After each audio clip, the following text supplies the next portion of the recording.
تو امر بالمعروف و نہی عن المنکر یہ بہت بڑا منصب ہے. اب یہ آیت اس چیز کی متقاضی ہے کہ میں 1 گھنٹہ اسی پہ بولتا رہوں، کیونکہ آپ کی فضیلت میں ہے نا جی. ہمارے بھی تو فضائل آئے ہیں نا، لیکن وہ فضائل ویل کرنا بہت مشکل کام ہے. جو یہ کام کرے گا، اور یہ بھی سمجھ لیں، یہ کام اوبلیگیٹری ہے، آپشنل نہیں ہے. کر لیا تو ٹھیک، نہ کرے تو خیر، یہ نہیں ہے، بلکہ فرض ہے. قرآن میں جنت میں جانے کی 4 شرائط جو بیان ہوئی ہیں، ان میں سے پہلی شرط کیا ہے؟ الا الذین آمنوا. اللہ تعالیٰ نے فرمایا والعصر ان الانسان لفی خسر. قسم ہے زمانے کی، یا زمانہ اس بات پر گواہ ہے کہ پوری انسانیت ہی گھاٹے کا زمانہ دیکھ رہی ہے، وہ گھاٹے میں ہے، سوائے ان لوگوں کے جن میں 4 نشانیاں ہوں گی. زمانہ کیوں گواہ ہے؟ اس لیے کہ زمانہ تو شروع سے چل رہا ہے، زمانے کو تو موت نہیں آئی ہوئی. زمانے نے یہ وقت دیکھا ہے کہ نوح علیہ السلام کے ساتھ صرف 78 لوگ کشتی میں بچے، باقی سب غرق ہوئے. اسی زمانے نے پھر یہ بھی دیکھا کہ لوط علیہ السلام کی 2 بیٹیاں ان کے ساتھ بچیں، پوری قوم لوط تباہ ہوئی. اسی زمانے نے فرعونیوں کو ڈوبتے ہوئے دیکھا. اسی زمانے نے قوم صالح کی بربادی دیکھی. اسی زمانے نے قوم عاد کی تباہی دیکھی. یہ سورج تو وہی ہے، یہ دیکھتا آ رہا ہے. تو یہ زمانہ گواہ ہے کہ اوورآل زیادہ تر لوگ تباہ ہی ہوئے ہیں انسانیت میں، دنیا اور آخرت کے اعتبار سے. الا الذین آمنوا، ہاں چند ہیں ایمان والے. وعملوا الصالحات، جو کہ نیک عمل کیا کرتے تھے، یہ کریں گے. وتواصوا بالحق، اور لوگوں کو بھی وصیت کریں گے سچائی کی بات کی. کونے مان کے نہیں بیٹھ جائیں گے، سچائی کے لیے کھڑے ہوں گے، سچائی اور انصاف کے اوپر قائم ہوں گے.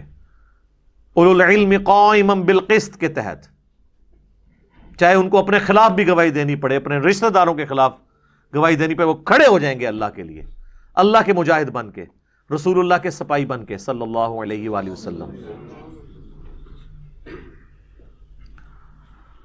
وتواصوا بالحق، وصیت کریں گے حق بات کی، سچی بات بتائیں گے لوگوں کو، بالکل 2 ٹوک. وتواصوا بالصبر، اور پھر جب پھینٹی لگے گی تو صبر کریں گے. جی یہ ہو ہی نہیں سکتا کہ آپ حق بات کریں تو آگے آپ کی پھینٹی نہ لگے. اگر آپ کے سامنے ہزاروں کا مجمع اور سبحان اللہ کہہ رہا ہے تو آپ یہ بات سمجھ لیں کہ آپ شاید کوئی ایسی بات پیش کر رہے ہیں جو حضرت نوح علیہ السلام سے بھی بہتر فارم میں آپ نے کو پیش کر دی ہے. تو یہ تو پاسبل نہیں. تو یا آپ وہ بات کر رہے ہیں جو نوح علیہ السلام نے کی تھی تو ان کو تکلیف اٹھانی پڑی تھی، تو آپ کیسے وہ بات کریں اور وہ آپ کو تکلیف نہ اٹھانی پڑے؟ یہ تو ایک نیچرل چیز ہے. تو یہ ڈیٹم لیول پہ 4 شرائط ہیں کامیابی کی. الا الذین آمنوا وعملوا الصالحات وتواصوا بالحق وتواصوا بالصبر. اس کے بغیر تو چھٹکارا نہیں ہے. لہذا دعوت و تبلیغ کا کام کرنا یہ کوئی یہ نہیں ہے کہ کر لیا تو ثواب، نہ کرے تو گناہ. نہیں، یہ اسی طرح ضروری ہے جس طرح ایمان لانا. ہاں اس کا دائرہ کار ڈیفرنٹ ہوگا. ایک گھر کے اندر یہ ذمہ داری ہوگی باپ کی اپنی بیوی اور بچوں تک بات پہنچانا. ایک دفتر میں ذمہ داری ہوگی آفیسر کی کہ وہ اپنے انڈر لوگوں تک پازیٹیولی بات کو پہنچائے.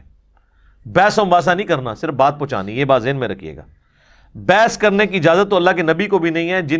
جن سے کوئی لائق ہو نہیں سکتا کہ وہ اگلے بندے کو دلائل پہ قائل کر لیں گے، ان کو بھی کہا گیا وَإِذَا خَاطَبَهُمُ الْجَاهِلُونَ قَالُوا سَلَامًا. ہاں یہ ذہن میں رکھنا ہے. صرف دعوت، وَمَا عَلَيْنَا إِلَّا الْبَلَاغُ. حتیٰ کہ حضور کا وہم بھی اللہ تعالیٰ نے نکال دیا یہ بات کہہ کے. اگر آپ کے دماغ میں بھی کوئی بات آتی تو اللہ تعالیٰ نے وہ بھی نکال دیا کہ اے نبی ہم آپ سے نہیں پوچھیں گے لوگ دوزخ میں کیوں گئے، آپ کا کام صرف بات پہنچانا ہے. یہ نہیں پوچھیں گے کہ آپ کو ایک ذمہ داری دیتی سی، وہ باوجود ایڈے بڑے دوزخ چلے گئے نے کیا کیتا ہے تسی. نہیں، آپ کا کام صرف پہنچانا ہے. جس نے جانا ہے جہنم میں جائے، آپ کا کام صرف پہنچانا ہے. حتیٰ کہ اس سے بھی بڑھ کے قرآن میں کئی جگہ یہ مضمون آیا ہے فَلَعَلَّكَ بَاخِعٌ نَفْسَكَ عَلَىٰ آثَارِهِمْ إِن لَّمْ يُؤْمِنُوا بِهَٰذَا الْحَدِيثِ أَسَفًا. تو اپنی جان کو ہلاک کر لے گا اے نبی اس غم سے کہ لوگ قرآن پہ ایمان نہیں لا رہے. چھوڑو.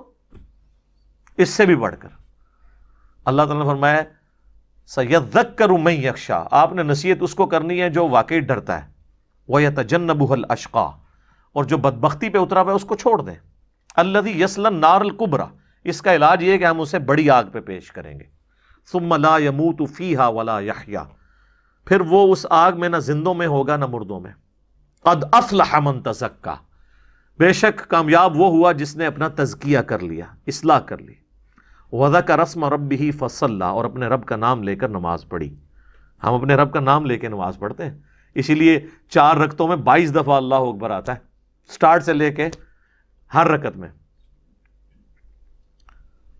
ان ھذا لفی الصحف الاولی، یہی ایک کانٹے کی بات تھی جو اگلے صحیفوں میں تھی. بل تؤثرون الحیات الدنیا والآخرۃ خیر وابقی، بلکہ تم دنیا کی زندگی کو پرائورٹی دیتے ہو جبکہ آخرت باقی رہنے والی ہے اور بہتر بھی ہے.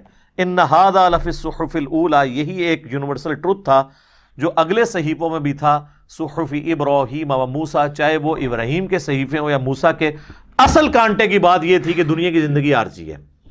جب تک یہ دنیا کا کتا نہیں نکلے گا نا آپ کے دل سے، آپ کے دل کا کنواں پاک نہیں ہو سکتا.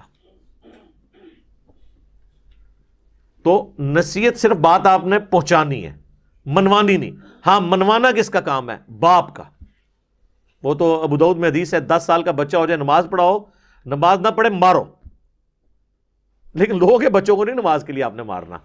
یا مسجد میں بیٹھ کے تو لوگوں کے جو بیچارے بچے آئے ہوئے ہیں مسجد میں، ان کے اوپر آپ نے پوری اپنا وہ سوٹا لے کے مگر نہیں ہو جانا جس نے بابے جڑے ویلے بیٹھے ہوندے نے جا کے مصیبت بنے ہوندے نے. یہ نہیں، اپنے بچوں پہ اپنے سنتے نہیں، لوگوں کے بچوں ڈانٹتے نے جا کے. وہ زمانے گئے کہ جب محلے میں، ہم نے تو وہ زمانہ دیکھا ہے، تو ہم محلے میں ہر بزرگ سے ڈرتے تھے. اور اب وہ زمانہ ہے کہ لوگ اپنے ماں باپ سے نہیں ڈرتے. کتنا فرق آ چکا ہے. تو دعوت پہنچانی ہے آپ نے. ہاں جو بائی فورس ہے نا، وہ جہاں جہاں آپ کا حلقہ اثر ہے، حکمران کا کام ہے بائی فورس کرے گا. اس کے پاس سلطہ ہے نا، طاقت ہے. آپ کا کام نہیں ہے کہ آپ ڈنڈے لے کے تو جا کے سینما توڑنا شروع کر دیں. نہیں، آپ برائی دیکھیں گے، صرف دعوت دیں گے کہ بھئی یہ غلط ہو رہا ہے. بس باقی حکمران کا کام ہے. زنا کے اڈے بند کروانا، جوئے کے اڈے بند کروانا، یہ آپ کا کام نہیں ہے، یہ حکمرانوں کا کام ہے. حکمرانوں کو ایجوکیٹ کریں گے، وہ کریں گے تو ٹھیک، نہیں کریں گے تو آپ نے جو ہے نا خود کچھ حملہ آور نہیں ان پہ بن جانا. بس آپ کی ذمہ داری پوری ہوگی. کو ایگزسٹ کرنا ہے. اس چیز کو سمجھنے کی ضرورت ہے.